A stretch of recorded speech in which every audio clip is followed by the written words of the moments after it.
Welcome back to my channel, everybody, and today we're going to be showing you how to test a Class 2 appliance.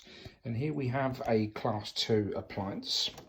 The way you can identify a Class 2 appliance will be on the label, and you'll see there a logo or an image of two squares, a smaller square inside a bigger square. And that is an appliance for a Class 2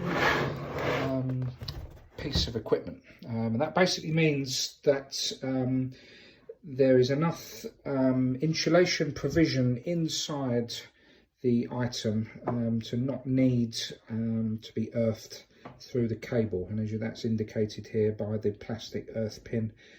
So you just have the live and the neutral. Now, when carrying out your Class 2 test, first of all, you do a full visual inspection of the product, just check there's no damage to the casing. Also to check that the correct fuse is inserted. In this instance, it's a 5-amp fuse, which is correct.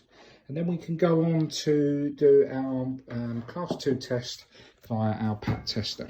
So the first thing to do will be to plug it in. Now, the other misunderstood thing by some PAT testers is that even though you're carrying out a Class 2 test, you would still need to connect the test probe to the item, or a metal part of the item.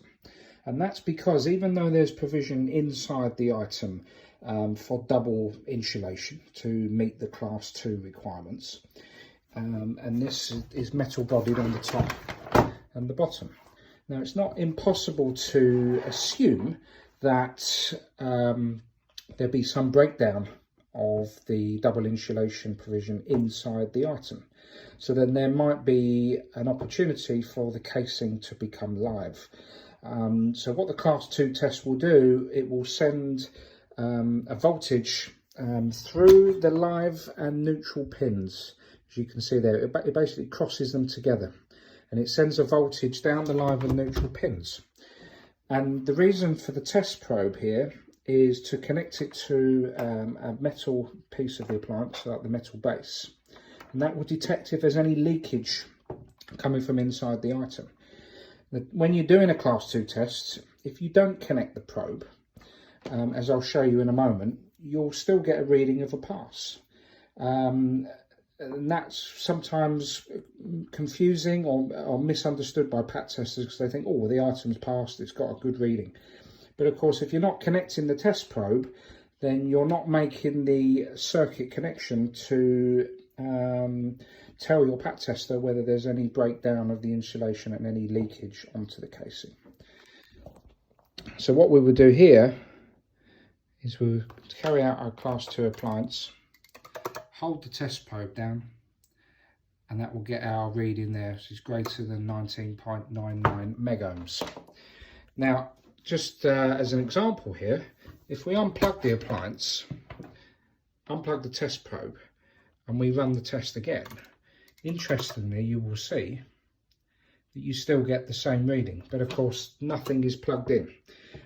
So that's why it can sometimes be a little bit misleading, a bit confusing to some PAT testers as to what the Class 2 insulation test is actually doing.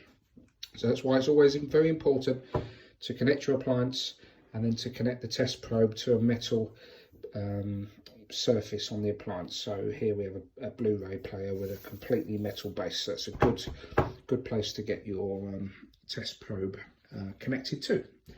Thanks for watching. Don't forget to subscribe and leave a comment if you would like to see any specific videos.